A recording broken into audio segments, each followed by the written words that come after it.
Assalamualaikum warahmatullahi wabarakatuh. Waalaikumsalam warahmatullahi wabarakatuh. Selamat pagi Bapak Ibu semuanya.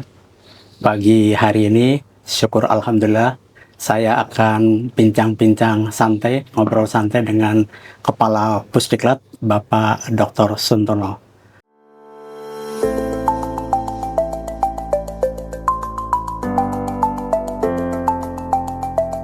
Alhamdulillah beliau sudah ada di samping saya. Naik dokar ke Ciapus, pulangnya beli duren. Apa kabar Pak Kapus? Hari ini kelihatan tambah keren. Alhamdulillahirabbil alamin. Sehat Pak Sugi. Ya, alhamdulillah, syukur alhamdulillah.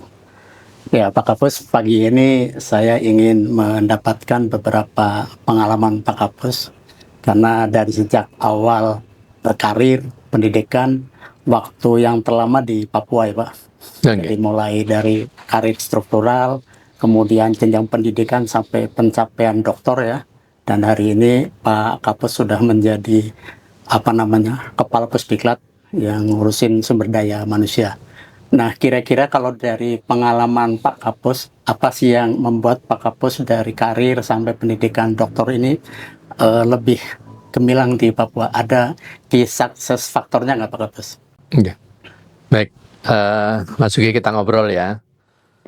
Memang saya itu berangkat dari Papua, bahkan saya di Papua itu sejak SMP, saya ingat saya itu ya, SMP kelas 3 lah. Saya sudah meninggalkan kampung saya di Mojokerto ya. Nah, kebetulan pada waktu itu paman saya, adik dari bapak saya itu kan jadi tentara, tugas di Jayapura di Papua. Waktu itu namanya Irian Jaya. Nah, pada saat itu beliau kembali ke sana, terbetik oleh saya ingin ikut karena saya ingin mendapatkan pendidikan yang lebih baik lah. Karena kalau saya melihat teman-teman saya, bahkan senior-senior saya di kampung itu sekolahnya paling tinggi SLTP atau SMP. Setelah itu ya sudah, ada yang jadi petani, ada yang kerja di pabrik gitu. Saya membayangkan kalau saya tinggal di kampung, mungkin nanti ceritanya sama seperti teman-teman saya dan senior saya. Maka pada waktu itu terus saya minta izin ke bapak saya untuk ikut ke Papua, ikut paman saya di Papua. Walaupun pada saat itu pilihan saya, ya nggak ada pilihan lain. Setelah sampai di sana, saya juga renung-renungkan, mestinya kalau sekolah itu ke Indonesia Barat ya, bukan ke Timur. Ya, tapi karena paman saya tugasnya di Jayapura, di Irian Jaya pada waktu itu, ya udah nggak ada pilihan lain, pergilah saya ke Papua. Itu awal ceritanya dulu saya. Kenapa sampai mengawali karir saya, bahkan pendidikan saya itu berangkat dari Papua itu. Jadi memang sudah diniatkan awal ya Pak, ingin melakukan hal yang terbaik di Papua ya? Iya, memang seperti itu awalnya itu ya. Nah, kalau dari kebanyakan orang nih Pak Kapus, kan biasanya orang penempatan di Papua setahun 2 tahun keluar ke Jawa atau ke mana untuk karir pendidikan, untuk karir struktural. Nah, kalau Pak Kapus ini kan bertahan nih, bertahan sampai S3, sampai ya begitu lama ya di sana. Nah, kira-kira ada janji apa nih dari Papua ya? Apa memang daerahnya memberi inspirasi atau mungkin secara lingkungan memang sangat cocok sehingga capaian Pak Kapus di Papua itu termasuk yang excellent, termasuk yang sedikit dibanding yang lain. Kira-kira ini apa Pak? Kira-kira dari sisi mungkin area Papua gitu Pak Kapus? Iya. Jadi kalau saya di Papua, kenapa bisa menikmati dalam waktu yang cukup lama lah ya. Saya ke Papua itu 82. Terus saya bergabung di PPS itu 94. Dan saya keluar dari Papua pertama itu 2016 ke Sulawesi Barat.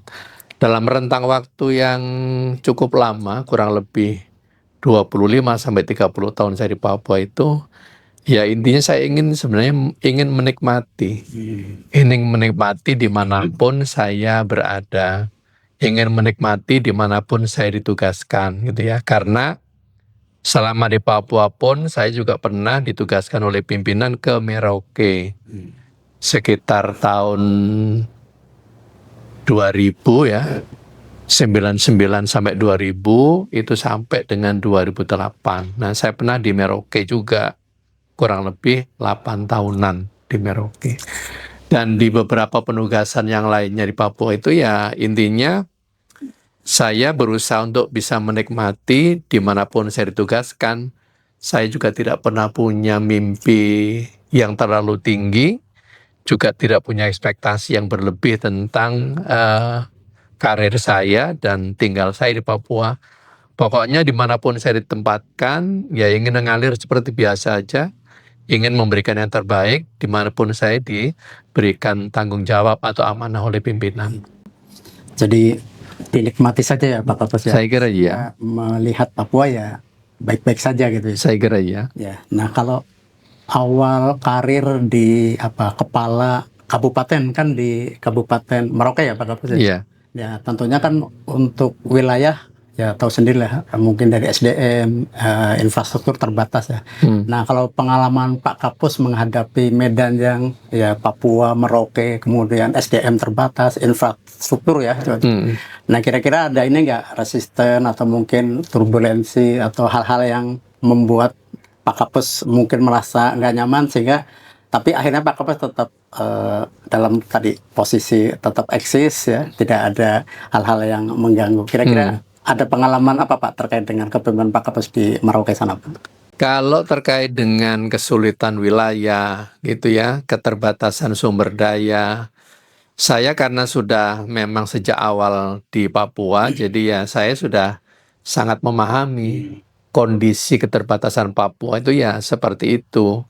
Jadi oleh karena sudah paham dengan situasinya, paham dengan kondisinya, paham dengan segala keterbatasannya, ya saya berusaha untuk bisa menyesuaikan dengan kondisi yang ada. Ya tentu saja di dalam setiap penugasan kita ingin menghadirkan karya-karya terbaik. Ya terbaik dalam arti dengan segala keterbatasan yang ada gitu. Kalau terbaiknya dibandingkan dengan daerah-daerah yang mudah, misal di Jawa, mungkin tidak terbanding. Tapi itulah yang spirit yang ingin kita usung, bahwa kita ingin menghadirkan yang terbaik untuk bangsa dan negara ini di tengah-tengah keterbatasan yang ada. Lebih itu sih. Maka dimanapun juga, ketika di Merauke itu kan saya pernah pernah ditugaskan oleh pimpinan menjadi kepala BPS di 4 kabupaten. Itu ya. 4 kabupaten. Tadinya Merauke, terus pecah menjadi Boven, menjadi Mapi, menjadi Asmat. Dan itu 2 tahun saya diminta pimpinan untuk bertanggung jawab di 4 kabupaten, termasuk Kabupaten Induk di Merauke. Dan tahu persis ya, di Merauke aja situasinya pada waktu itu seperti itu. Apatah lagi yang ada di Pemekaran, Mapi, Asmat, Digul itu sungguh luar biasa gitu. Jadi kalau ke sana untuk menjangkau ke Mapi, Asmat, Digul, pesawat yang tersedia itu Twin Otter dengan seat 16. Kalau tidak nanti Susi Air dengan seat yang kurang lebih ada 10, ada yang 8, tergantung dari kondisi daerahnya. Iya. Ya luar biasa Pak, jadi keterbatasan tidak menjadi penghalang Pak ya, justru menjadi spirit ya. Nah kalau dari pengalaman Pak Kapus nih, kan sekarang misalnya BPS core value-nya KKD ya, komunikasi, koordinasi, diplomasi. Padahal Pak Kapus di zaman Papua sudah melakukan komunikasi diplomasi ya dengan lembaga-lembaga internasional. Hello, UNICEF, kemudian UNDP. Nah ini kan nggak mudah Pak Kapus. Nah kira-kira strategi atau mungkin bagaimana sih menerjemahkan dari data maupun dari sisi kepentingannya sehingga komunikasi dengan internasional ya menjadi lebih terasa manfaatnya gitu. Dengan apa Kapus? Ya, jadi juga alhamdulillah saya itu pernah ditugaskan di Papua gitu ya, hingga bisa bersinggungan atau berinteraksi bahkan bekerja sama dengan lembaga-lembaga donor ya, lembaga-lembaga yang di bawahnya UN gitu. Nah, awalnya sih ketika banyak proyek-proyek dari UN itu yang diarahkan atau ditempatkan ke Papua, karena mereka membutuhkan data, terus kontaknya ke Papua, ke BPS Papua lah ya. Nah, kebetulan pada waktu itu saya berada pada posisi sebagai kepala bidang statistik sosial. Ya, itu keberuntungan saya pada waktu itu karena memang data yang dibutuhkan oleh teman-teman UN ini lebih banyak bersinggungan pada data sosial, ya. Baik itu terkait dengan kesehatan, terkait dengan ketenaga kerjaan, terkait dengan pendidikan, sehingga sayalah yang diminta oleh pimpinan menjadi semacam apa ya, semacam penanggung jawab untuk kerjasama dengan teman-teman UN. Awalnya itu. Sih karena yang dibutuhkan itu adalah data dan informasi seputar Papua yang menurut saya sedikit banyak memahami tentang Papua karena memang waktu tinggal saya di Papua cukup lama, sehingga itu tidak menjadi problem bagi saya gitu untuk menceritakan tentang Papua, cerita tentang kondisi statistik Papua. Itu hal yang menurut saya semakin lengkap karena dari sisi data kita punya, dari sisi sosial kehidupan masyarakatnya saya paham, sehingga lebih mudah bagi saya untuk bercerita dengan teman-teman UN, sehingga ini memungkinkan interaksinya lebih cair, lebih liquid, lebih dinamis, sehingga kita ngeblend aja dengan teman-teman UN itu. Jadi karena Bapak mengawal di bidang sosial ya, Iya, sebenarnya pada waktu itu. secara karakteristik sangat memahami. Dan ini juga sejalan dengan Bapak mengawal data hasil sensus penduduk 2010 Pak ya. Iya. Dan ini juga keren karena Bapak bisa menjelaskan ke gubernur, ke Bapeda ya, sehingga tidak hanya melaporkan hasil sensus tapi bisa menjadi dasar kebijakan. Iya. Nah, kira-kira gimana Pak menjelaskan ini? Nah, terkait dengan data sensus penduduk ya, pada waktu itu yang saya tangani di 2010, karena saya pindah dari Merauke itu kan 2008, memang diminta oleh pimpinan saya pada waktu itu Pak Jarod Sutanto untuk mempersiapkan pelaksanaan sensus penduduk di Papua tahun 2010. Dan hasilnya itu juga alhamdulillah kita kerjasama dengan teman-teman UN ya, UNDP, UNICEF untuk melakukan kajian-kajian lebih mendalam tentang data sensus penduduk. Apalagi pada waktu itu 2010 itu sudah menggunakan suku bangsa ditanyakan di dalam kuesioner sensus penduduk. Sehingga dari sensus penduduk itu kita bisa memilah data asli orang Papua, atau kita menyebutnya dulu data OAP, data orang asli Papua. Nah, dari OAP ini atau data orang asli Papua itu bisa kita elaborasi dengan teman-teman UN, juga dengan teman-teman Bapeda di Papua pada waktu itu. Kita coba melihat karakteristik kesehatan orang Papua dari data sensus penduduk khusus orang asli Papua. Karakteristik ketenagakerjaan, karakteristik kesehatan, dan lain sebagainya. Dan ini dari hasil sensus penduduk yang sudah mencantumkan atau menanyakan suku di dalamnya, itu kita memiliki informasi yang lebih kaya untuk bisa kita elaborasi, dan selanjutnya ini menjadi basis data untuk merencanakan orang-orang asli Papua dari berbagai macam dimensi, baik pendidikan, kesehatan, juga terkait dengan ketenagakerjaan. Ya baik Pak Kapus. Kemudian kalau melihat dari karir ya, tour of duty ya Pak Kapus, pertama promosi menjadi kepala kan di Sulawesi, BPS Provinsi Sulawesi Barat, kemudian dimutasi ke BPS Provinsi Nusa Tenggara Barat, kemudian Provinsi Sulawesi Selatan, dan sekarang Kapus Diklat ya. Ya ini kan dari sisi mungkin kultur, dari sisi karakter SDM-nya kan beda Pak ya. Nah, memang secara geografi beda. Nah, ada nggak Pak strategi, kan biasanya ada masa honeymoon ya 100 hari pertama gitu. Ada nggak setiap tempat di Sulbar, di NTB, di Sulsel, di provinsi strategi khusus ya sehingga semuanya bisa harmonis lah. Baik, kalau terkait dengan tour of duty selama saya di BPS ya, baik penugasan selama di Papua sendiri maupun keluar dari Papua, saya ini Pak Sugi nggak ada tidak punya prinsip-prinsip yang spesifik itu atau jurus-jurus yang jitu. Saya nggak tahu ya apakah ini memang naluri kehidupan saya, tetapi setidaknya dari gaya atau style saya memimpin itu tentu saya diinspirasi oleh beberapa pimpinan saya sebelumnya, itu ya. Karena karakter kita itu tidak bisa lepas dari karakter pemimpin kita sebelumnya, gitu. Dan kita lebih banyak bisa mengambil hal-hal positif dari pimpinan saya sebelumnya.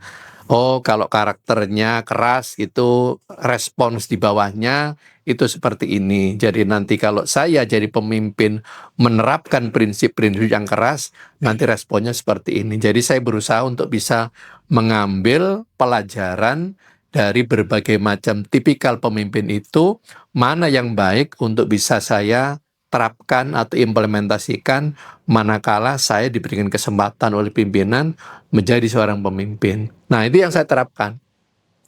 Nah, terus terang saya lebih banyak dipengaruhi oleh gaya kepemimpinan seorang Pak Jarod Sutanto. Gitu ya. Karena beliau yang cukup lama di Papua dan mendampingi kami di Papua sehingga gaya beliau itu menurut saya cocok untuk diterapkan di Papua.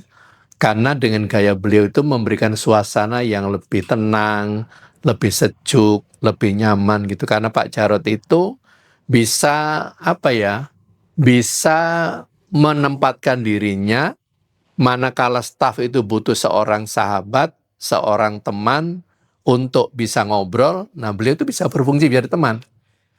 Manakala kita butuh hadir sebagai seorang sosok pimpinan yang mengayomi, beliau itu bisa hadir. Di dalam komunitas staf itu menjadi seorang pimpinan yang bisa mengayomi, bisa melindungi. Nah, itu luar biasanya Pak Jarod. Nah, saya lebih banyak mengambil contoh-contoh dari Pak Jarod itu untuk saya terapkan.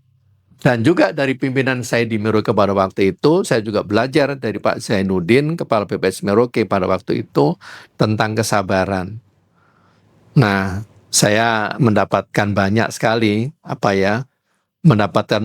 pelajaran tentang bagaimana orang bisa senantiasa sabar di tengah ujian, di tengah cobaan, di tengah segala keterbatasan. Mungkin kombinasi dari semua itu menurut saya ya, itu yang terus menjadi gaya saya pada saat ini karena saya tidak pernah memainkan atau memberikan peran pada diri saya itu yang berbeda-beda pada setiap daerah. Peran saya hari ini, gaya saya memimpin hari ini adalah gaya saya memimpin pada masa yang lalu. Entah itu di Sulbar, entah itu di NTB, entah di Sulsel. Selalu saja sama gitu. Dan itulah memang mungkin bagian dari karakter saya kali ya. Ya. Jadi selain karakter tadi menemukan ya nilai-nilai rasanya bisa dijadikan model Pak ya dari para senior yang tadi Pak Sontono sampaikan.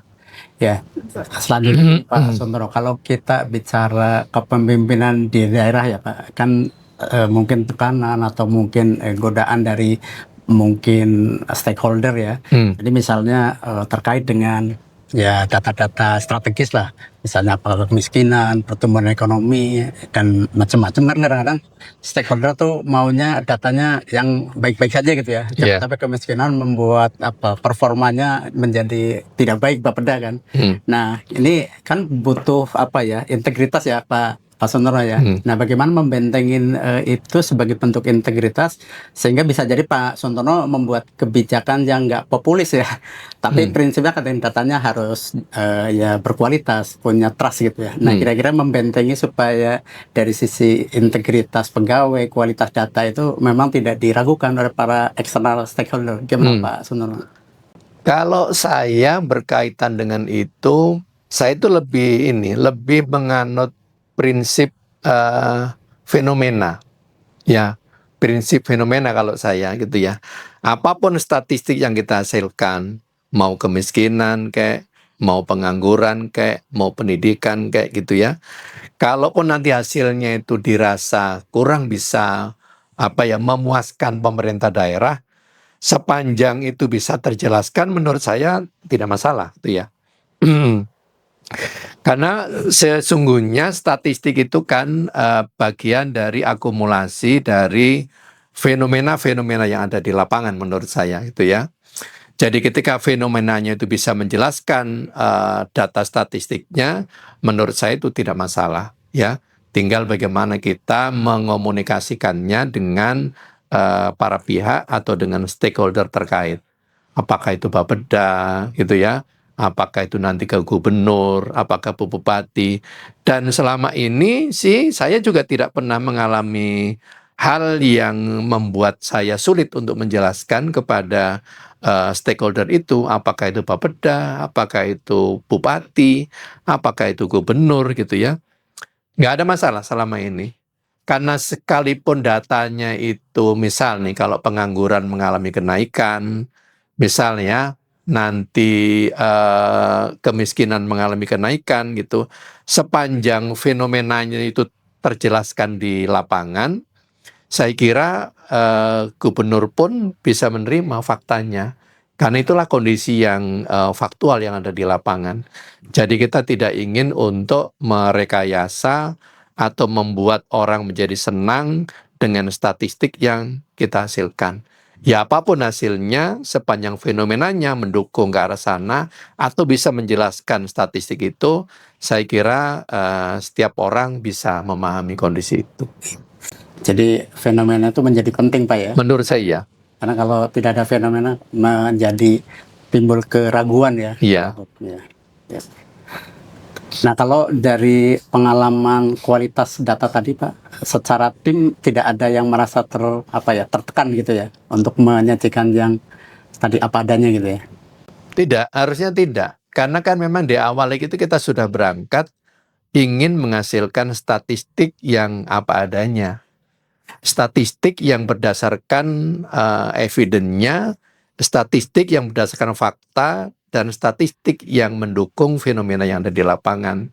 Jadi prinsipnya itu, dan setiap tahapan saya kira untuk di BPS selalu dikawal dengan kualitas yang ketat. Jadi apapun hasilnya, ya itulah statistik yang menurut saya menggambarkan kondisi faktual yang ada di lapangan. Iya. Jadi karena itu ada arahan, ada komitmen bersama Pak ya. Saya kira di awal udah kita tanamkan itu. Sehingga tidak ada kekhawatiran apapun ya terkait dengan data berkualitas. Yeah. Dilanjut lagi Pak Sontono. Jadi kalau dari bicara data berkualitas tentunya berdampak kepada kepercayaan, kepuasan dari stakeholder ya, gubernur atau bupati ya. Nah kalau dari pengalaman Pak Sontono nih tour of duty di tiga provinsi ya, ada nggak pengalaman yang luar biasa ya merubah arah kebijakan gubernur? Mungkin selama ini datanya ya biasa-biasa aja. Begitu Pak Sontono mungkin menegaskan kemiskinan memang dihitung dengan metode yang bla bla bla, kemudian tenaga kerja, sehingga ada pengalaman di provinsi itu benar-benar gubernur membuat kebijakan yang merubah dari kebiasaan sebelumnya. Jadi semuanya refer kepada statistik. Oke. Saya kira ada lah ya di setiap tempat di mana saya ditugaskan, kan memang kita senantiasa untuk membantu pemerintah daerah gitu ya. Terutama Pak Gubernur. Ketika saya di Sulawesi Barat, ini kan pengalaman saya ya, menjadi kepala provinsi di Sulawesi Barat. Waktu itu Pak Gubernur minta bantuan ke BPS gitu ya. Singkat ceritanya beliau menyampaikan, Mas tolong dong saya dibantu gitu. Kalau saya ingin meningkatkan pertumbuhan ekonomi di Sulawesi Barat itu, kira-kira apa yang perlu saya lakukan? Nah akhirnya dengan kondisi yang ada itu saya mengajak tim saya di BPS Sulawesi Barat untuk membuat kajian terkait dengan nilai tambah sektoral itu terus kita hubungkan, kita relasikan dengan alokasi anggaran dari pemerintah daerah ke masing-masing dinas instansi itu ya. Nah, hasil kajiannya pada waktu itu menunjukkan bahwa sektor basis di Sulawesi Barat ya itu ada di sektor pertanian. Tetapi dari sisi alokasi anggarannya itu alokasinya relatif kecil gitu. Nah, dari kajian ini terus saya bawa ngobrol ke Bapeda, ke Pak Junda pada waktu itu, kepala Bapedanya, terus kita sampaikan ke Pak Gubernur, Pak Baal pada waktu itu. Pak, ini kondisinya yang ada di Sulawesi Barat gitu. Jadi sektor basisnya itu ada di sektor satu atau di sektor pertanian, tapi kalau kita relate dengan anggarannya, ternyata alokasinya itu kurang memadai. Terus saya sampaikan kepada beliau secara sederhana cara berpikirnya, gini Pak sekarang, jadi ibaratnya Bapak itu meminta Dinas Pertanian untuk maju perang dengan target menang, tapi Bapak itu tidak memberikan amunisi yang cukup, gitu. Jadi agar supaya sektor basis ini bisa mendukung pertumbuhan ekonomi, maka alokasi anggarannya atau amunisinya itu harus ditambahkan supaya lebih cukup lah untuk bisa target menang di dalam perang itu. Itu langsung tahun berikutnya dilakukan reformulasi untuk penganggaran dinas. Nah, contoh yang sama juga saya sampaikan ketika saya bertugas di NTB ya dengan Ibu Wakub, terutama waktu itu Bu Wakub lebih banyak karena beliau sebagai TKPKD ya, tim penanggulangan kemiskinan daerah gitu, beliau minta kepada saya gitu, Pak Kepala tolong dong saya dibantu gitu. Kenapa sih di NTB ini kok kemiskinannya itu tidak mudah diturunkan gitu ya. Dan IPM-nya itu juga menjadi tidak mudah dinaikkan karena memang sesungguhnya itu memiliki relasi yang kuat gitu ya antara kemiskinan itu nanti dengan IPM, karena kemiskinan itu kan nanti lebih banyak kaitannya ke angka kematian ibu, angka kematian anak, terus rata-rata lama sekolah dan lain sebagainya. Jadi kalau ini nanti di kemiskinannya itu beres, nah insya Allah nanti menjadi beres gitu. Nah, waktu itu kajiannya adalah ke arah bagaimana kita bisa memberikan pemberdayaan pada masyarakat di NTB terutama ya, dan sekaligus untuk memberikan update data tentang ketepatan sasaran pada waktu itu. Nah, akhirnya dari program itu lahir satu gagasan yang menurut saya cukup baik gitu ya. Jadi ketika kita melakukan pengecekan data ruta miskin di daerah itu, kalau rutanya itu setelah kita cek itu tidak menunjukkan dia berada pada desil 1, 2, dan maksimal 3, itu rumahnya disemprot. Rumahnya disemprot. Jadi kalau dia masuk dalam desil 1, 2, dan sebagian desil 3, itu ditandai. Jadi ini rumah keluarga miskin atau keluarga kurang mampu. Nah, karena disemprot itu di depan rumahnya, di beranda depan lah ya, di beranda depan gitu, akhirnya ruta-ruta atau keluarga-keluarga yang selama ini mendapatkan bantuan apapun namanya, mau PKH, mau bantuan sejenis itu lainnya gitu ya, terkait dengan bantuan untuk orang miskin yang keluarga yang tidak mampu, itu mereka menyatakan keluar dari daftar.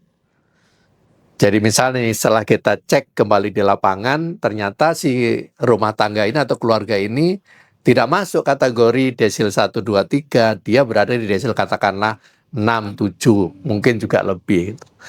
Nah, kalau keluarga ini tetap ingin mendapatkan bantuan, itu kita semprot di depan rumahnya. Akhirnya ruta-ruta atau keluarga-keluarga yang dia statusnya itu di desil 6, 7, 8, mereka nggak mau. Malu kali Pak. Malu. Nah, itu kalau Bu Wagub tempo hari mengistilahkan miskin dari sisi miskin dari sisi bukan dari sisi ekonomi. Kalau Bu Wagub itu menyebutnya miskin dari sisi apa ya dulu istilahnya itu ya? kultur budaya. Bukan kultur. Miskin dari sisi, nah kalau lupa nih, ntar kalau ingat tak sampaikan lagi gitu ya. Nah itu salah satu yang disampaikan oleh Bu Wagub ya. Nah yang berikutnya lagi yang di NTB itu kebijakan yang dilakukan perubahan yang cukup frontal adalah angka pengangguran. Ya, angka pengangguran. Angka penganggurannya itu tempo hari di NTB itu meningkat setelah rilis, langsung kita ngobrol dengan Bapeda. Karena pengangguran yang meningkat itu adalah pengangguran dari mereka-mereka yang pendidikannya SMK. Padahal waktu itu kan ada istilah pendidikan yang match ke lapangan pekerjaan gitu ya. Ini masa yang di SMK justru menjadi penyumbang pengangguran terbesar dibandingkan mereka-mereka yang lulusan SLTA misalnya itu. Nah setelah datanya coba kita bedah, kita kaji, ternyata ada beberapa SMK di NTB itu yang secara jurusan itu lebih banyak jurusannya administrasi pemerintahan. Administrasi perkantoran, bukan pemerintahan, Administrasi perkantoran. Karena sebagian besar SMK-SMK itu punya jurusan itu, sementara kebutuhannya itu tidak terlalu banyak. Nah inilah yang menyebabkan sehingga banyak sekali pengangguran-pengangguran yang berpendidikan SMK dari jurusan administrasi perkantoran. Nah, kalau tadi kemiskinan saya ingat sekarang. Miskin dari sisi mentalitas ini kata Bu Wagub itu. Miskin bukan dari sisi ekonomi, tapi miskin dari sisi mentalitas. Memang mentalnya orang itu yang memang miskin, bukan secara ekonomi dia masuk kategori miskin. Jadi miskin dari sisi mentality. Itu kalau istilahnya Bu Wagub itu. Nah, terus tadi yang terkait dengan pengangguran, akhirnya kita ngobrol lah dengan Bu Wagub, dengan Bapeda, dengan Dinas Pendidikan. Kebijakan berikutnya di tahun berikutnya, sekolah-sekolah yang SMK tadi yang jurusannya itu masih seputar administrasi perkantoran, itu akhirnya terus diubah jurusannya. Jadi perkantorannya dikurangi, dipindahkan ke jurusan-jurusan yang lain gitu. Akhirnya di beberapa tahun berikutnya setelah kita coba survei melalui Sakernas, nah tidak lagi menunjukkan adanya peningkatan pengangguran dari kawan-kawan yang berpendidikan SMK tadi itu. Jadi paling enggak tadi merubah beberapa kebijakan ya Pak Kapus ya. Setidaknya di lapangan sudah banyak yang tepat sasaran ya. Tadi dengan membuat simbol, karena kan jadi malu gitu ya. Ngaku-ngaku jadi mentalnya miskin. Oke, lanjut ke kalau dari biodata Pak Kapus ya, kan pendidikan, karir struktural. Ini yang nggak kalah penting ternyata Pak Sutono ini banyak berkecimpung di hal dunia ngajar nih Pak. Jadi ngajar yang perguruan keren-keren nih di IPB, di Unhas, di Brawijaya. Nah, jadi ini kan saya pengen tahu nih, kira-kira memang disadari dari awal itu ada talenta mendidik mengajar atau on the spot aja nih Pak?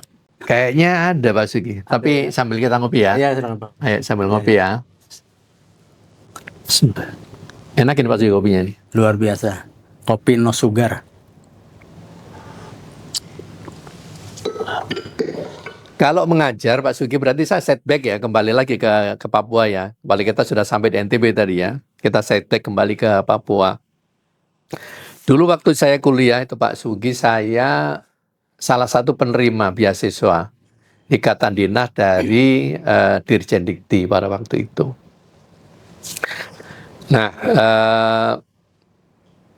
memang saya sudah dari awal tuh memiliki minat gitu ya, hobi, suka untuk mengajar. Memang begitu, dari awal saya itu suka mengajar, hobi, senang mengajar.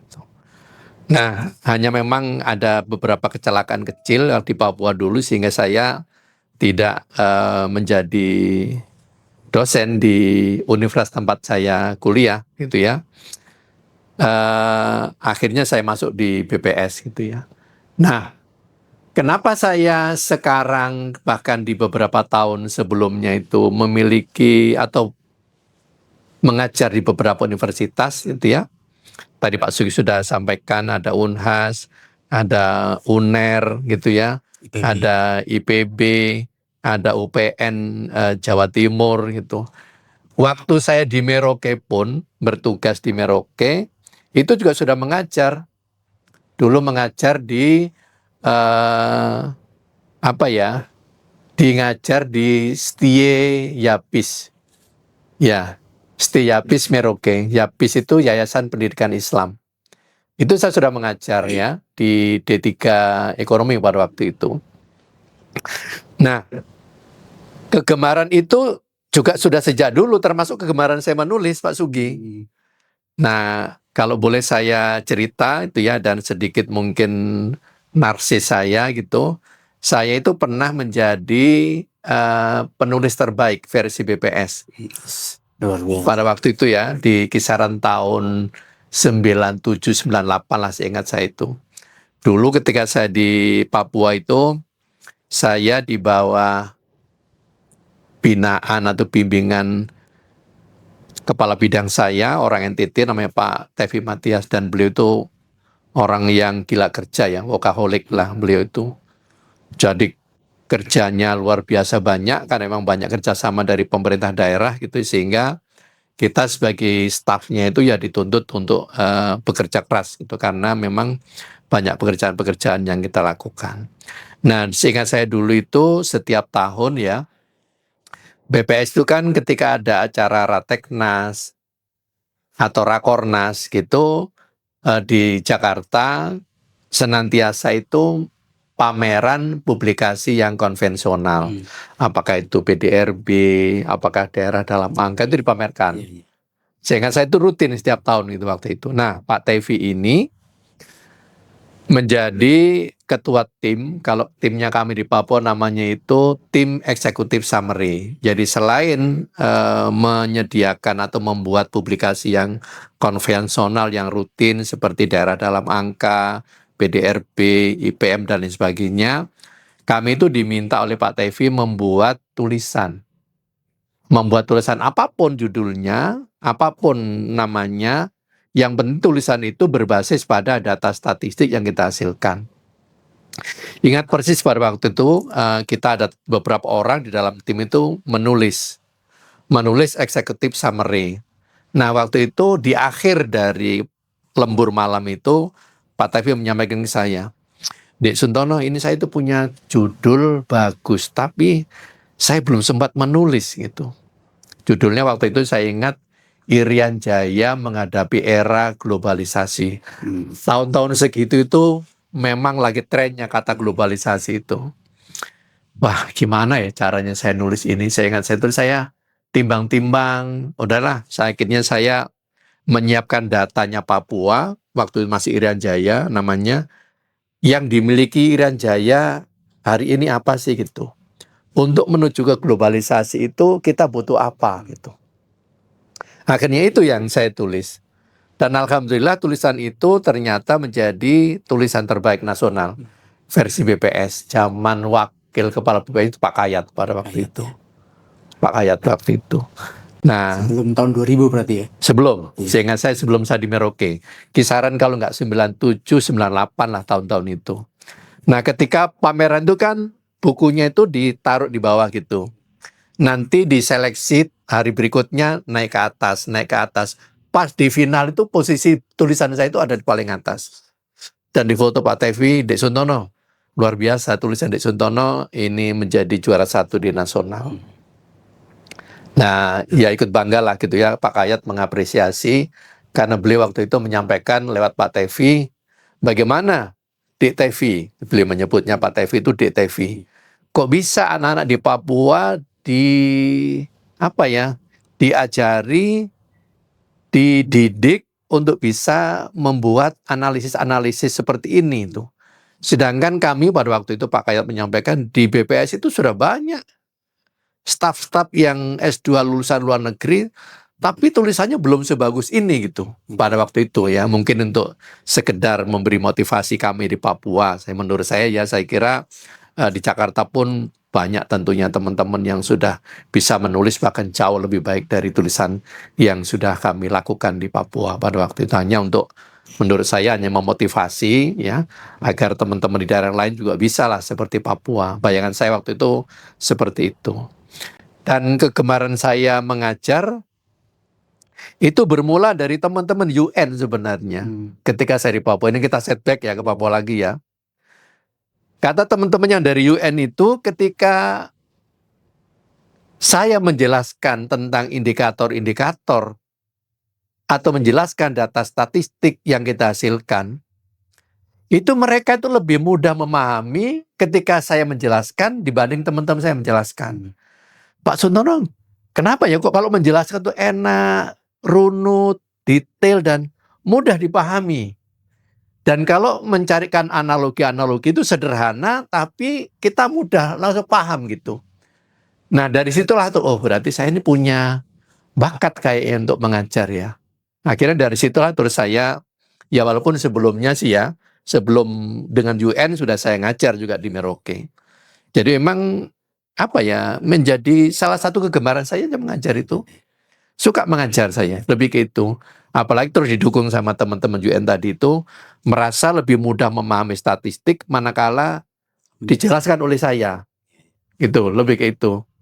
Nah maka terus saya, yaitu tadi, karena saya sudah berminat dan juga salah satu kegemaran saya juga memang membaca, jadi itu menjadi salah satu modal dasar saya mungkin ya, untuk mengajar. Dan ketika saya itu berhadapan dengan orang banyak, itu saya itu merasa happy. Nggak tahu ya? Iya.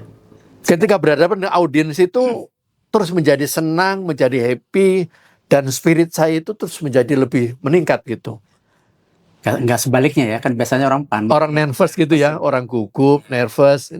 Saya kebetulan tidak. Saya kalau berhadapan banyak orang tuh kayak energi saya terus naik gitu. Kayaknya alamiah aja itu.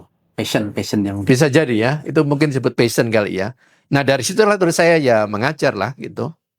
Ya tadi itu yang Pak Juki sampaikan, di Unhas juga saya ngajar, di NTB pun juga saya ngajar, di Unizar, Universitas Al-Azhar. Jadi dimanapun saya ditugaskan, saya itu senantiasa ya ingin mengajar dari sedikit ilmu yang saya punya. Jadi kalau dari rekam jejak Bapak nih sudah jauh-jauh awal ya, DNA-nya ya. Iya. Jadi talenta mengajar, talenta menulis sebenarnya sudah sudah muncul ya. Hanya tadi munculnya nggak menjadi rutin ya, tapi sudah terlihat. Iya. Dan menulis itu di setiap saya ditempatkan, saya selantiasa menulis. Ya, menulis. Saya di NTB pun dapat juga penghargaan dari media lokal. Nah, saya juga termasuk yang dinilai produktif ketika di Sulsel. Menulis di harian di Sulsel juga. Di NTB pun juga begitu. Jadi saya ingin senantiasa memotivasi teman-teman saya di kantor gitu ya. Karena kalau kita menyitir kata-katanya Pak Sairi kan, kita itu bekerja di factory of knowledge. Bekerja di pabriknya ilmu. Jadi kalau kita tidak pintar, itu sangatlah rugi. Maka saya juga berusaha untuk memanfaatkan talenta saya menulis itu, didukung dengan tadi data statistik yang kita hasilkan, untuk bring statistik closer to the public. Untuk mendekatkan statistik itu ke ruang publik sebenarnya. Nah kalau udah dituangkan dalam bentuk tulisan, mungkin orang akan lebih mudah memahami dari statistik yang dihasilkan. Jadi yang namanya kebiasaan mengajar, menulis itu dimanapun saya tugaskan, saya lakukan. Bahkan di sini pun saya masih nulis, tapi nulisnya ya saya kirimkan ke Harian Fajar di Makassar. Karena hanya memang ketika di Pusdiklat, waktunya selain tidak banyak, juga tidak banyak topik yang bisa saya tulis. Kalau di daerah kan Kayak statistiknya kaya banget gitu kan. Iya. Sehingga apa ya, kita bisa berkontribusi lah. Berkontribusi di dalam tulisan-tulisan, apa ya bahasanya Pak Sui kalau yang kayak gitu tuh.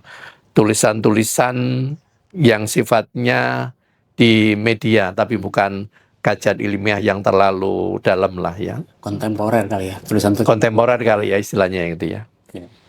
Nah, kalau ini kan menurut saya bagus Pak ya, orang mengapresiasi misalnya UN itu kan sangat-sangat keren ya. Terus kemudian tadi ya Pak Ayat waktu itu Pak Wakil ya, Wakil Kepala BPS. kan mungkin bukan sekedar motivasi saja, tapi bagian dari apa ya, mungkin memberikan apresiasi tinggi ya. Pernah nggak Pak Suntoro itu bagian dari apa ya, mengajak yang lain supaya ada inspirasi, ada ini nggak ada teamwork ya yang bantu ketika menulis? Ketika menulis tidak sih. Jadi menulis ya udah karena waktu itu ditugasnya Pak Tevi menulis sendiri-sendiri. Jadi ya udah masing-masing berpikir dengan logikanya sendiri-sendiri gitu ya, menulis gitu. Nah, tetapi kalau di daerah saya mengajak teman-teman saya. Nah, saya itu tipikal orang yang ketika mengajak itu saya tidak ingin mengajak saja, tapi memberi contoh. Itu prinsip saya.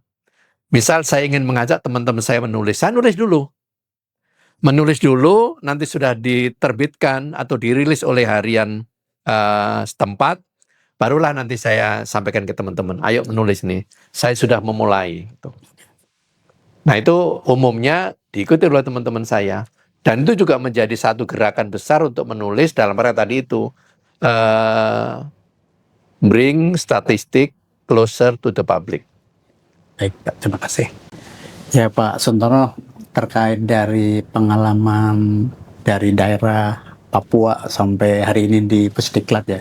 Apalagi tadi punya DNA-nya selain nulis, ngajar ya. Nah sekarang kan pas nih sudah di apa namanya Center of Excellence ya, Pusdiklat. Nah kira-kira apa yang ingin diwariskan ya, legasi Pak Suntoro ya sebagai Kapus kira-kira untuk Pusdiklat biar lebih tumbuh berkembang, apa yang legasi mau ditinggalkan oleh Pak Suntoro? Kalau saya di Pusdiklat ya, legasi yang ingin saya tinggalkan sebenarnya mungkin dari aspek mengajar, tapi kan mengajarnya Pusdiklat beda nih Pak Suki ya. Iya. Mengajari Pusdiklat itu kan memang orang-orang yang dibekali dengan ilmu khusus ya, sebagai WDI suara gitu. Nah kalau saya kan mengajarnya lebih ke apa ya, lebih ke ilmu lah ya, misal di universitas dengan sedikit ilmu yang saya punya gitu. Nah kalau legasi yang saya tinggalkan lebih sebenarnya bukan pada aspek mengajar seperti yang dilakukan teman-teman WI, karena saya nampaknya tidak punya kapasitas untuk itu di sini.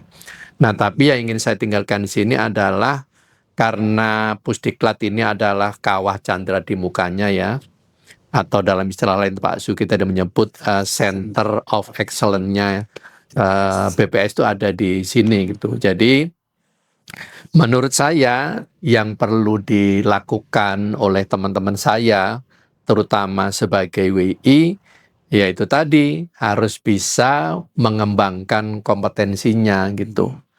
Jadilah WI itu yang memang DNA-nya WI, bukan jadi WI itu orang-orang yang katakanlah dijebloskan tapi bukan karena minatnya menjadi WI.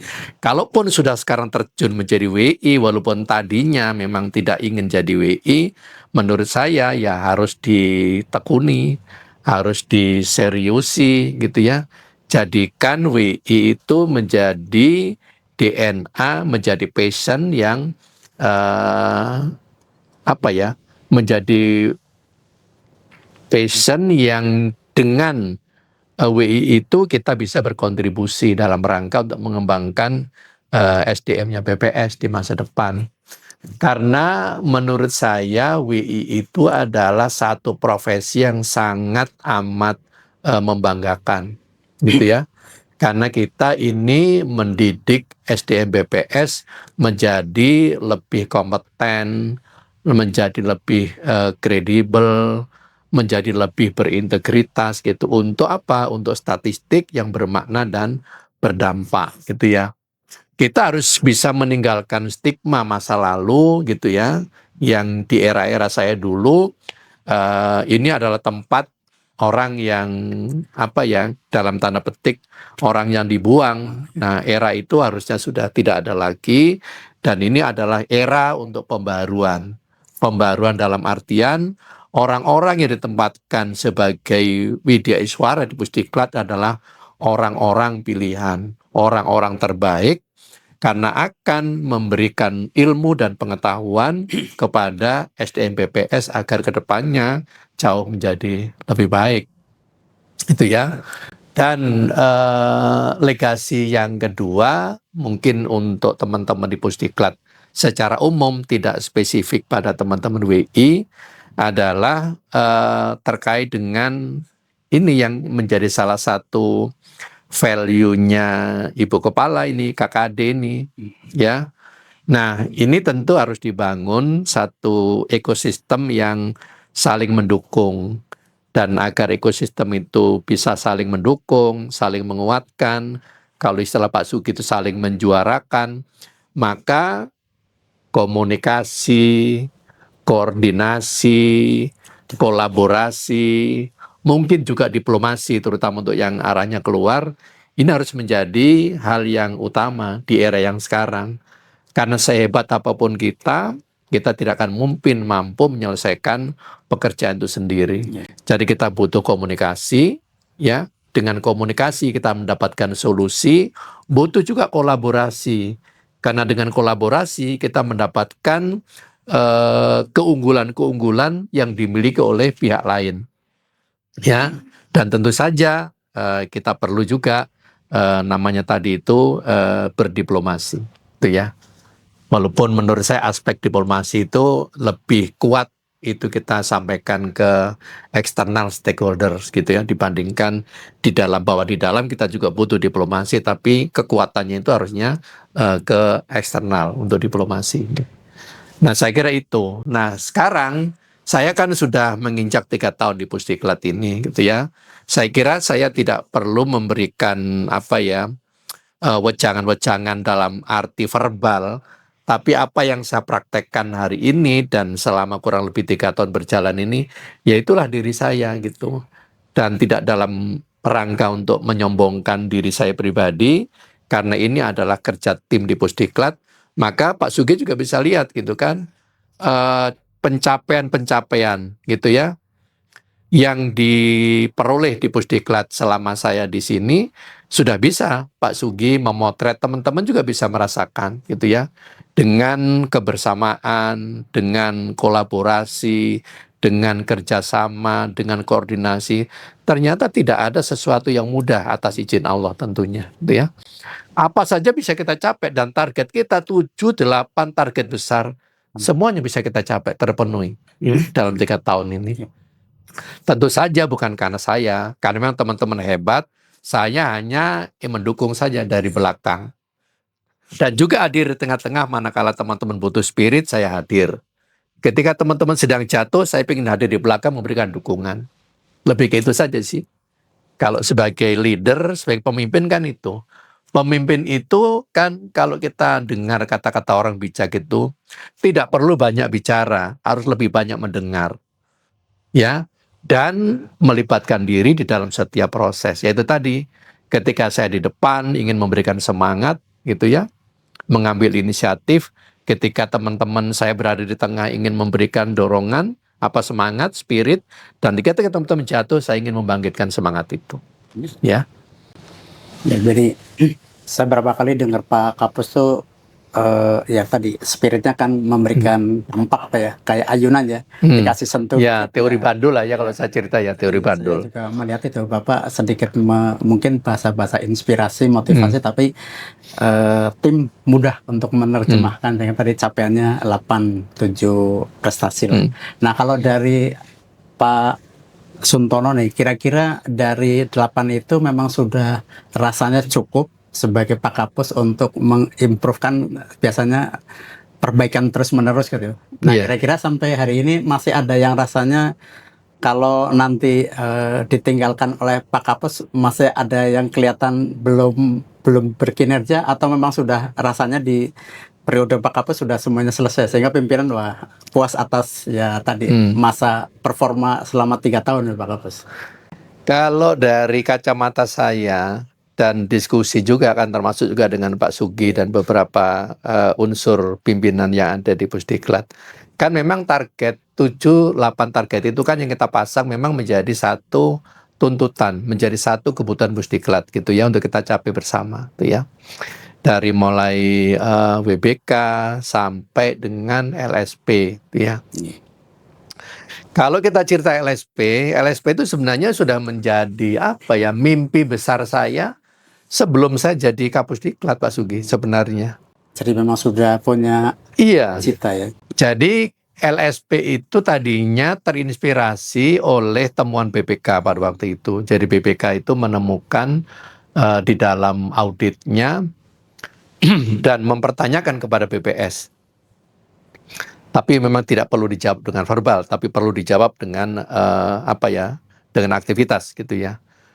Waktu itu BPK menanyakan begini, saya lupa waktu itu apakah saya masih di NTB atau masih di Sulawesi Barat. Tapi menurut saya tidak di Sulawesi Selatan, karena saya di Sulsel itu juga relatif singkat, kurang dari 2 tahun. Nah, BPK itu menemukan di dalam salah satu auditnya menemukan begini, bagaimana BPS bisa menunjukkan kalau data statistik yang dihasilkan itu berkualitas. Kan visi kita itu kan menjadi lembaga penyedia statistik berkualitas untuk Indonesia maju. Nah, apa ukurannya kalau data statistik itu yang dihasilkan BPS sudah berkualitas? Sedangkan petugasnya atau enumeratornya itu belum tersertifikasi. Itu sebelum saya jadi Kapus itu sudah melekat di kepala saya itu, di bawah sadar saya itu, temuan itu. Sudah dipikirkan serius ya. Iya. Mungkin juga tidak terpikir oleh Kapus-Kapus yang sebelumnya. Maka ketika saya di sini itu menjadi salah satu program besar saya. Walaupun sekarang ternyata keberadaan LSP di Pusdiklat ini itu luar biasa. Tidak hanya sebatas untuk mensertifikasi petugas atau enumerator BPS, tetapi untuk profesi-profesi di lingkup statistik dan komputer. Itu luar biasa ke depan itu. Perannya LSP ini sangat besar sekali ke depannya gitu ya. Walaupun dulu pikiran saya sederhana, hanya sekedar untuk mensertifikasi enumerator atau petugas BPS itu doang. Dulu waktu itu. Ternyata kebutuhannya semakin. Ternyata tidaklah sebatas itu, sangat kaya nanti LSP ini. Dan alhamdulillah tim Pusdiklat memang rata-rata excellent ya. Saya juga melihat memang beda ya kultur sebagai pendidik dengan kultur ASN BPS secara umum yang ada di daerah. Memang beda menurut saya di Pusdiklat pendidik itu, kultur pendidik itu memang agak beda menurut saya. Misal kalau saya menyampaikan sesuatu pun tidak perlu saya teriak-teriak itu ya. Karena memang tipikalnya bukan tipikal orang lapangan ya. Kalau tipikal orang lapangan memang butuh suara keras kadang-kadang gitu ya. Butuh suara keras supaya didengar, karena ini memang beda tipikal manusianya gitu kan. Petugas lapangan ya jadi. Petugas lapangan. Jadi kalau di Pusdiklat nampaknya tidak. Cukup hanya diajak ngobrol, udah paham maksudnya gitu. Jadi itu. Ya, selain pencapaian-pencapaian yang lain. Sama misalnya nih, terkait dengan WBK. Saya itu kan di setiap satker saya selalu WBK. Maka ketika saya masuk ke Pusdiklat, kok Pusdiklat tidak WBK ya gitu loh. Padahal dalam kesehariannya Pusdiklat itu tidak hanya WBK, sudah saya sampaikan berulang kali. Mestinya Pusdiklat BPS itu sudah masuk level WBBM. Sudah lebih advance dari sekedar WBK, dari praktek yang dilakukan. Hanya saja untuk mendapatkan predikat WBK, WBBM kan tidak cukup praktek, ada syarat-syarat yang lain. Nah, maka saya tinggal melengkapi syarat-syarat yang lainnya. Makanya ketika meng-capture saja secara rapid assessment di Pusdiklat ini, oh kita butuh tim seperti ini, gitu ya, agar kita bisa segera mencapai WBK. Karena prakteknya sudah WBK. Maka alhamdulillah setahun kita sudah mencapai WBK. Dan diapresiasi Pak Jelani tidak banyak. Satker 1 tahun merencanakan WBK, dia mendapatkan WBK. Tidak banyak. Ini spektakuler ini pencapaian di Pusdiklat itu. Tapi memang kesalahan memang kulturnya sudah, arahnya sudah bukan hanya WBK, bahkan menurut saya ada BBBM. Ya, baik Pak Suntono. Nah, kemudian kalau melihat perjalanan Bapak mengikuti jenjang pelatihan lah ya untuk mendukung struktural itu kan dari yang paling rendah dari kalau sekarang latsar ya, kalau dulu prajabatan ya, sampai Bapak sudah mengikuti PKN 1 ya Pak Suntono ya. Ya, jadi kalau dari sisi mungkin kurikulum atau standar pelatihan kan bisa jadi tidak sepenuhnya bisa menggambarkan kualitas kepemimpinan Pak ya. Ada unsur pengalaman kadang-kadang kan menjadi faktor keunikan ya kan. Kira-kira ada nggak Pak faktor yang diperoleh dari pengalaman dan itu rasanya bisa menjadi insight yang mungkin harus adopsi di dalam kurikulum ya. Kadang-kadang kan pengalaman yang sifatnya mungkin by kasus di lapangan tuh tidak tergambar di struktur pelatihan baik dari kepemimpinan apapun di Latsar itu. Ada nggak Pak Suntono selama perjalanan dari Papua sampai Pusdiklat nih? Menurut saya ada, tapi juga ini tidak mudah. Tidak mudah ya, karena setiap orang tentu punya perjalanan hidup dan punya pengalaman yang berbeda-beda. Nanti bagaimana itu mengadopsi itu di dalam, misal nih, di dalam kurikulum, diklat misal gitu. Tapi setidaknya ada beberapa hal yang yang bisa saya bagikan di kesempatan yang sekarang ini. Tentu saja di dalam perjalanan karir seseorang itu dia berada di dalam pasang surut ya. Pasang surut dalam artian berada di tempat yang kadang tidak mudah gitu ya. Kadang juga dia berada di tempat yang mudah gitu ya, dengan berbagai macam tekanan, kondisi wilayah.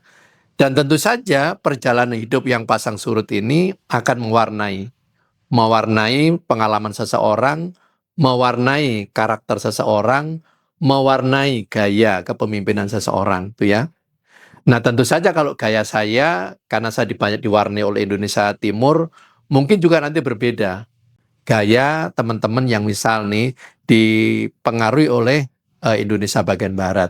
Nah, tinggal nanti sekarang bagaimana itu meramu berbagai macam pengalaman tadi itu menjadi satu menjadi satu bentuk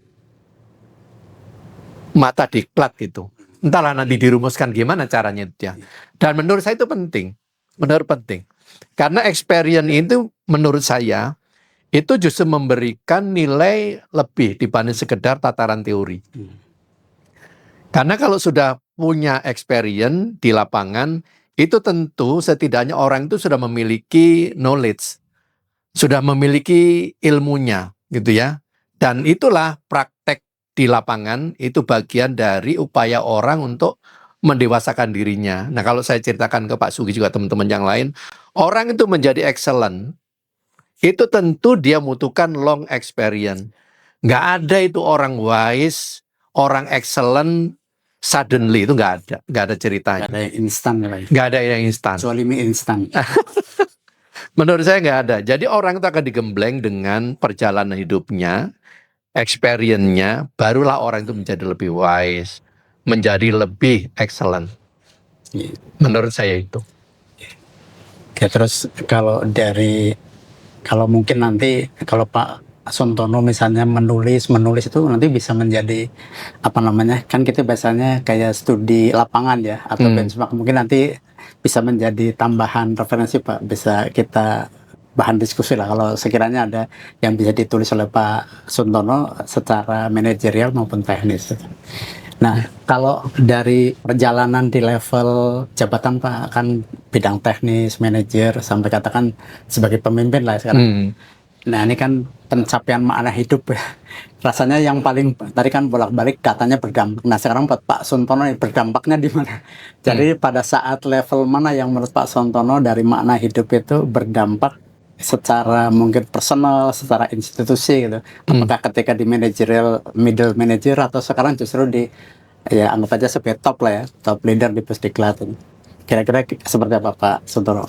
Kalau saya sih lebih banyak sebenarnya ya warna seseorang itu di apa ya ditunjukkan dari basisnya. Ini basis ini sekaligus ya untuk apa ya menginspirasi adik-adik saya lah yang masih muda-muda gitu ya. Karena warna kita itu didominasi itu ya oleh setiap gradasi di dalam kepemimpinan, tetapi pondasi kuatnya itu ada di basis. Ketika kita di awal itu sudah menunjukkan dedikasi dengan baik, di awal ya, di awal perjalanan karir kita sebagai ASN, ketika di awal itu sudah menunjukkan dedikasi yang baik, menunjukkan loyalitas yang baik, gitu ya, tentu ini akan menjadi pondasi yang sangat kuat, ya, di dalam perjalanan karir seorang ke depan.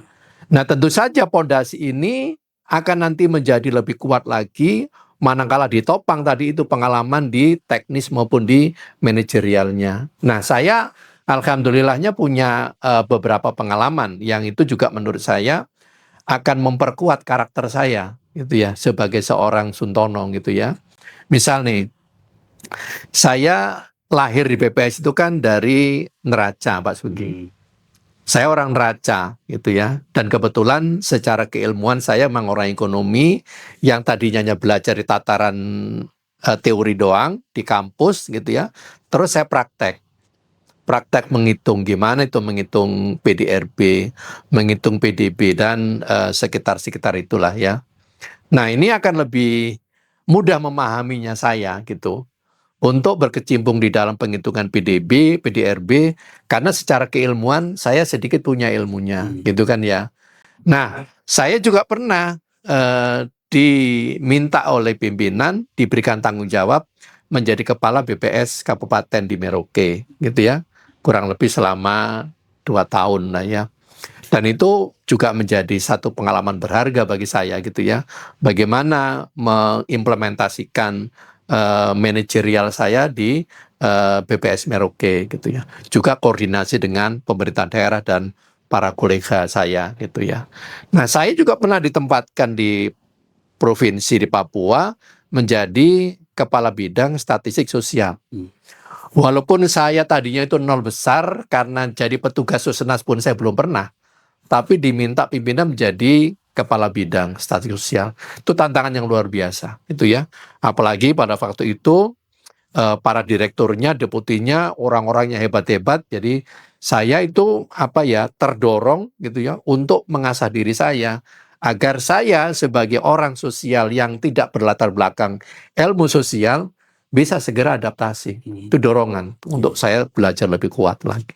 Dan saya pernah juga ditempatkan sebagai kabak TU walaupun nggak genap 1 tahun.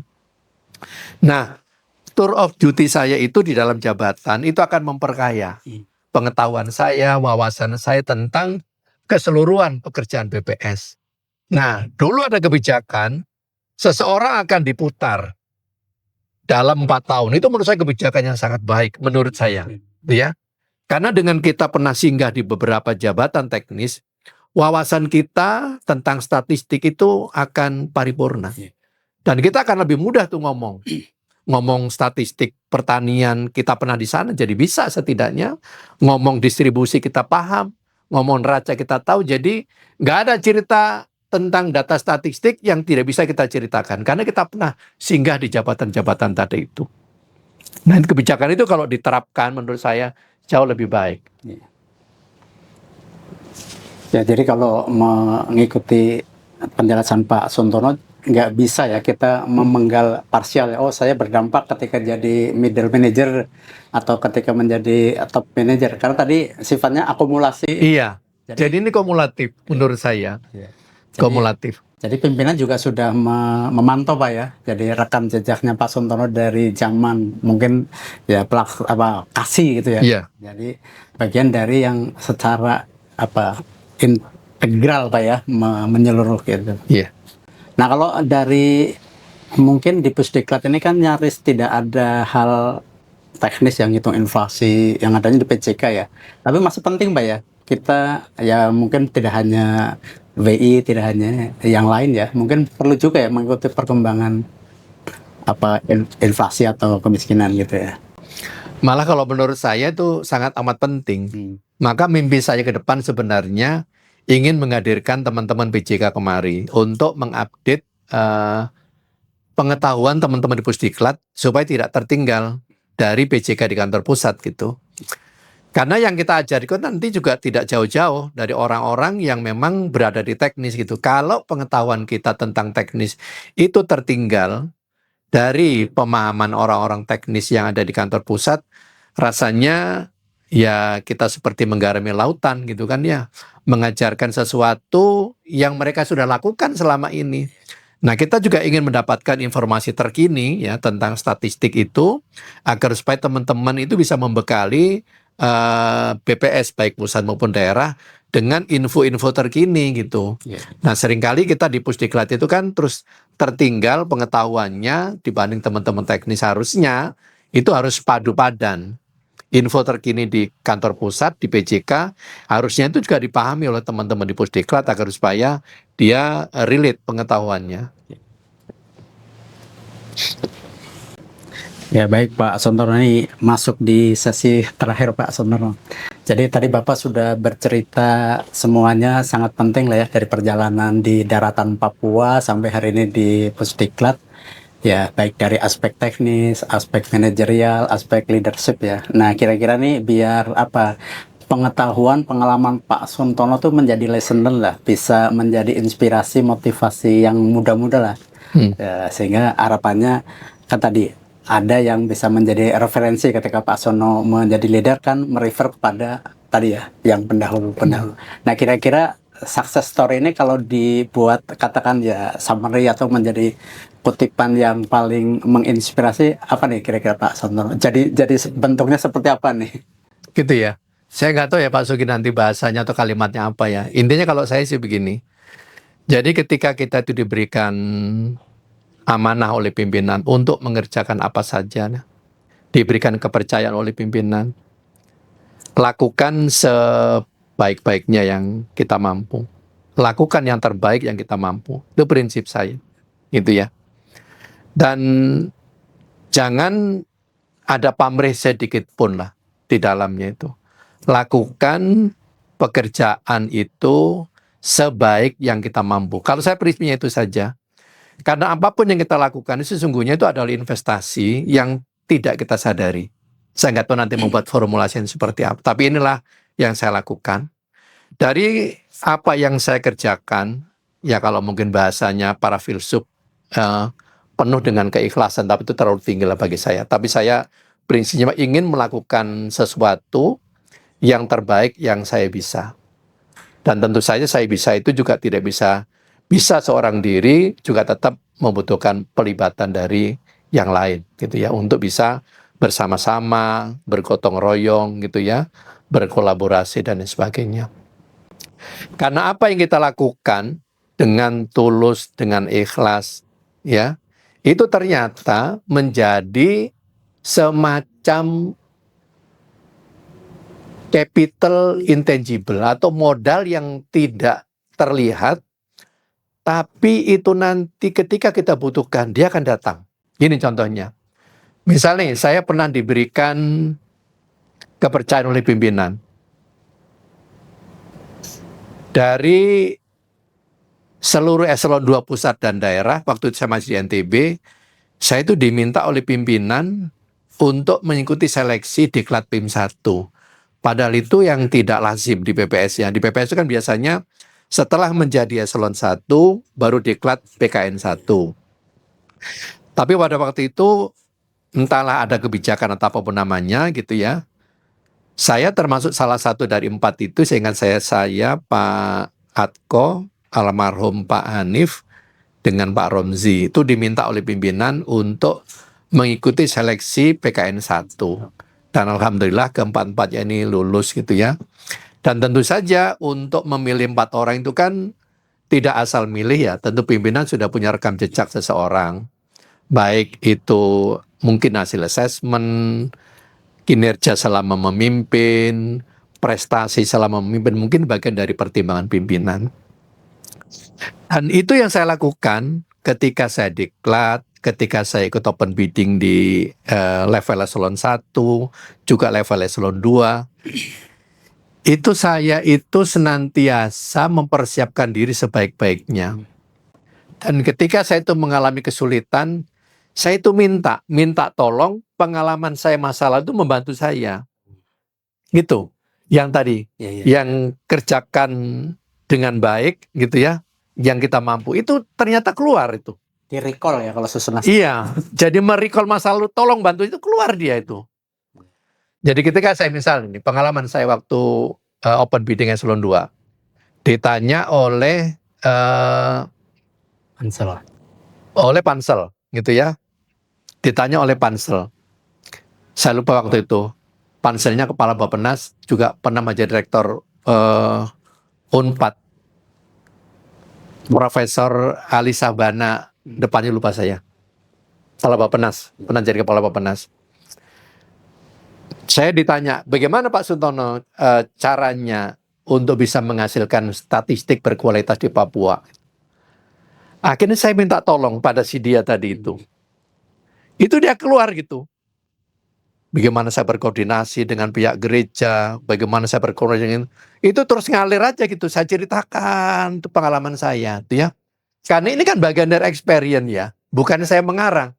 Jadi ketika saya ingin tolong bantu saya, keluar tuh cerita-cerita yang lama itu. Keluar dari memori. Iya, memori yang keluar terus ya, yang dari alam bawah sadar saya itu.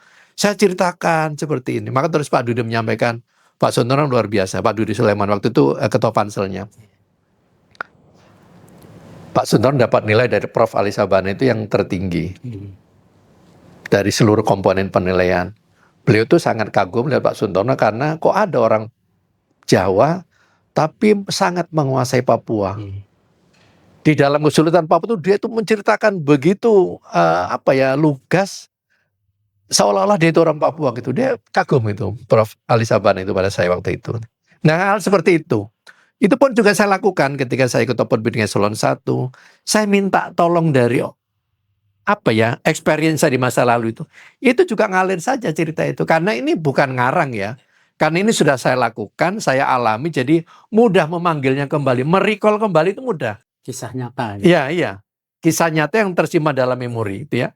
Itu mudah ternyata. Dan inilah investasi yang menurut saya tadi, intangible investation tadi itu.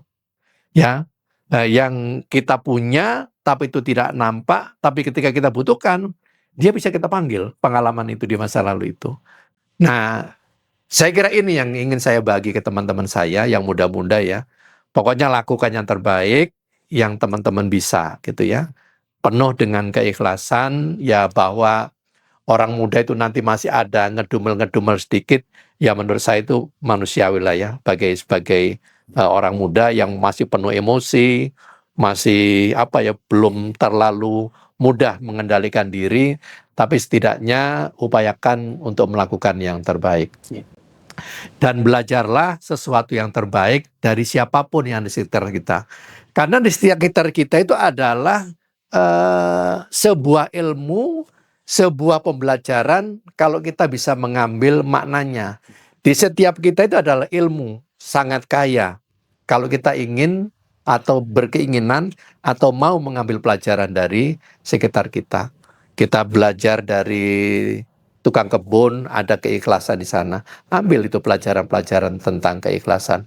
Dan belajarlah dari siapapun di sekitar kita. Karena ini adalah wahana belajar tentang kehidupan. Kalau saya itu. Ya, baik. Kayaknya cukup Pak Kapus. Cukup ya? Oke, monggo. Terima kasih Pak Kapus sudah matur nuwun. Mudah-mudahan menjadi amal jariah. Amin. Insyaallah, moga-moga ada manfaatnya. Baik, Bapak Ibu, demikian bincang-bincang santai saya dengan Pak Suntono Pak Kapusdiklat. Mudah-mudahan pengetahuan beliau yang luar biasa dari mulai berkibar di Papua sampai berkibar di Pusdiklat sebagai bentuk pengabdian sebagai ASN dalam rangka memberikan nilai yang terbaik sebagai ASN.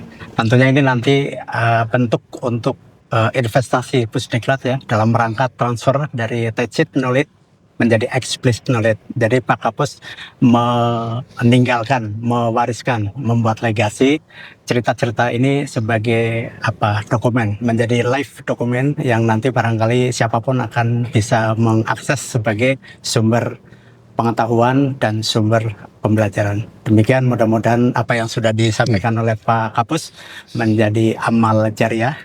Dan tentunya nanti kita kemas dalam bentuk video sebagai properti Pusdiklat dalam rangka menguatkan komponen di dalam BPS Corporate University. Terima kasih. Assalamualaikum warahmatullahi wabarakatuh. Waalaikumsalam warahmatullahi wabarakatuh. Nggih, matur nuwun. Sama-sama. Terima kasih.